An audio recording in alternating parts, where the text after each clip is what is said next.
Hello everyone. So the last video cut pretty earlier than I expected, and that was an accident. That's my bad. So let's finish this part up. This is still the second homework assignment, the second exercise. So this is the program that we made in the video, and so we run this, and we go 20, and we get what we want: 2, 3, 5, 7, 11, 13, 17, 19, and we ran these for all here, and it worked out. So I just wanted to review over it, and then that's what this part is going to be about. We prompt the user for an integer, and then we have our initial value for our prime, which is 2, because 2 is the first positive prime number. And we begin our while loop. So we'll do while prime is less than the user input, not less than or equal to, but less than. We'll take half of that prime number, and we'll turn it into an integer, and then we'll have our value for a square root, and we'll save that. So we have the square root of that integer, and then we'll do our first if statement, and this if statement is purely for the number 2. It'll probably work against other numbers, but I made it so that way it works for the number 2.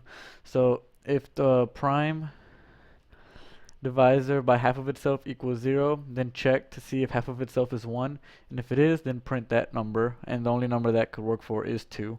So we want it to print 2. I could have just made it, if prime equals 2, then print 2, but just in case this works against other numbers also, we'll put it here. And then we did our other ones that we ended up doing because they were lumped up because of this big elif statement. So we did if elif prime is 5, then we'll print 5 because 5 is prime. And elif prime is 7, then we'll print 7 because 7 is prime.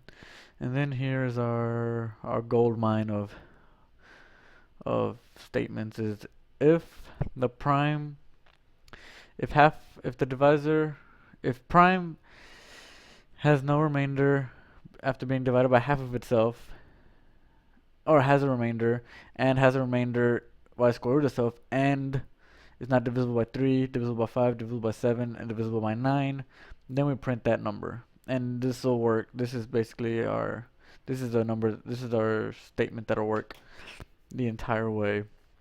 And it's these two that caused us to go over this over here.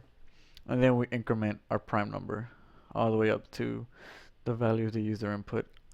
So that's basically it. In the last video, in part 1, I said that we wanted it to be vertically. I meant horizontally. That's what the comma here is for, is to make them horizontal. And so this is the code for the second homework assignment. Let's run it again. Let's do something, the 1000 that I promised at the beginning. And it's this one. And I checked it, and it worked, or it matched up with these numbers. So if you don't believe me, you can do so yourself. So that's it.